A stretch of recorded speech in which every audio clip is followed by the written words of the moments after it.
क्यों न वही इस हूर बिलाव को लाने जाए।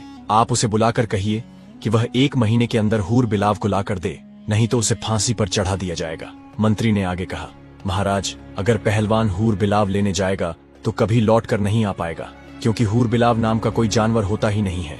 राजा ने पूछा, क्या मतलब? तब मंत्री ने महाराज को अपने द्वारा रचे गए पूरे षड्यंत्र के बारे में धीरे से बता दिया। मंत्री का षड्यंत्र सुनकर राजा अत्यंत प्रसन्न हो गया और बोला, वाह मंत्री जी, आपने तो बहुत अच्छा उपाय निकाला है। हम कल ही उस पहलवान को हूर बिलाव लाने के लिए भेज देंगे। अगर वह खाली हाथ वापस आया तो हम उसे फांसी पर चढ़ा देंगे और पहलवान की पत्नी को हम अपनी रानी बना लेंगे।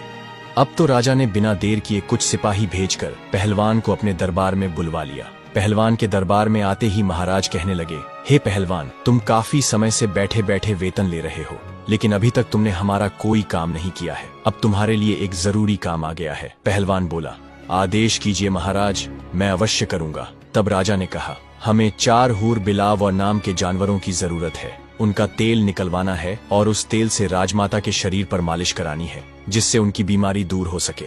राजा की बात सुनकर पहलवान सोच में पड़ गया और कहने लगा, महाराज, मुझे कुछ समझ में नहीं आया। यह हूर बिलाव क्या होता है? राजा ने कहा, हम भी नहीं जानते, लेकिन यह काम सिर्फ तुम ही कर सकते हो, इसीलिए हमने इस कार्य के लिए तुम्हें ही चुना है। काफी सोच विचार के बाद पहलवान बोला, ठीक है महाराज, आप मुझे कुछ समय दीजिए। तब महाराज बोले, मैं तुम्हें 1 महीने का समय देता हूँ। अगर तुम 1 महीने में 4 हूर बिलाव नहीं ला पाए तो तुम्हें फांसी पर चढ़ा दिया जाएगा। महाराज की बात सुनकर पहलवान घबरा गया और आदेश का पालन करने के लिए हिमालय की ओर चल पड़ा। रास्ते में वह सोचता रहा, हमने तो कभी इस जानवर के बारे में सुना ही नहीं, न ही कभी देखा है। शायद मेरी पत्नी को इस बारे में कोई जानकारी हो, इसलिए एक बार अपनी पत्नी से मिल लेना चाहिए, शायद उसे कुछ पता हो। यही सोचकर वह सीधा अपने घर लौट आया और अपनी पत्नी को सारी बात बता दी। पहलवान की पत्नी ने जब सारी बात सुनी तो उसने मन ही मन विचार किया, ऐसा तो कोई जानवर होता ही नहीं, शायद महाराज ने मेरे पति के लिए कोई षड्यंत्र रचा है।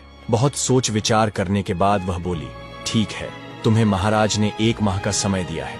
मेरे मायके में बहुत से हूर बिलाव मिलते हैं। तुम ऐसा करो कि मेरे मायके चले जाओ और वहीं रहना।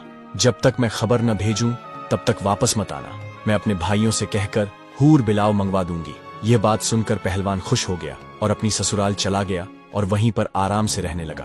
उधर पहलवान की पत्नी ने सोचा कि राजा अवश्य ही मेरे पति को ढूंढते हुए यहाँ तक आएगा। उसने सारी परिस्थितियों को पहले ही भांप लिया और अपने आंगन में 100 हाथ गहरा एक कुआं खुदवा दिया। फिर उसके ऊपर कच्चे धागों से एक चारपाई बुनकर रख दी और उस चारपाई के ऊपर अच्छे से बिस्तर लगा दिया। इधर राजा ने सोचा कि यही सही मौका है। पहलवान के घर जाकर उसकी पत्नी से अपने प्रेम का इजहार